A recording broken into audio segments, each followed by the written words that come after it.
भद्रक उत्तरोत्तर उन्नति हो भद्रक जिलार उन्नति हो भद्रक काली जो दर्शन पर भक्त मान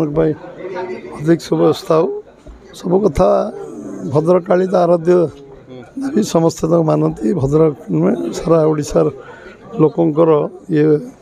प्रेरणार केन्द्रबिंदु समस्त विश्वास केन्द्रबिंदु निश्चित भाव में समस्ते आराधना करती समाज मंगल हो देशर मंगल हो ओडिशा विकसित हो ओडिशा जन्मदिन कार्यक्रम काली सारा देश हम रक्तदान शिविर हम रक्तदान शिविर अनलिमिटेड करने कथा वृक्षरोपण माँ गछटी कार्यक्रम हम हेल्थ कैंप लगे प्रधानमंत्री काली उद्बोधन देवे से जोड़ी 11टा 11:30 12टा बेले खाली दिनव्यापी स्वच्छ भारत आरंभ कर विविध कार्यक्रम हम एवं पूरा 15 दिन धरी दीनदयाल जयंती और गांधी जयंती पर्यंत कार्यक्रम चलो ये माँ का दर्शन करी आम परम सौभाग्य प्राप्त कलु माँ का दर्शन भाग्य थिले मिले माँ का आशीर्वाद थिले ही मिले माँ को किसी मांगवा को मिले माँ को किसी मांगवा मिले माँ आपे दिए भद्रक पौरपालिका को महानगर निगम करने जो प्रयास रही से माँ को कृपा निश्चित भाव में जब पौरपालिका हबार योग्यता प्राप्त कर निश्चित भाव में हम जो भी अर्बानाइजेशन बढ़ुची आम सरकार ताको गुरुत्वर सहित पदक्षेप जिला एनएसी तो ये 2टा एनएसी घोषणा है भद्रक उत्तरोत्तर उन्नति हो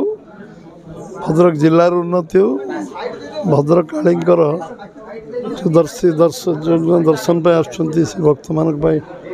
अधिक सुव्यवस्था हो सब कथा भद्रक काली तो आराध्य देवी समस्ते मानती भद्रक में सारा ओडिशार लोकंर ये प्रेरणार केन्द्रबिंदु समस्त विश्वास केन्द्रबिंदु निश्चित भाव में समस्ते आराधना करती समाज मंगल हो देशर मंगल हो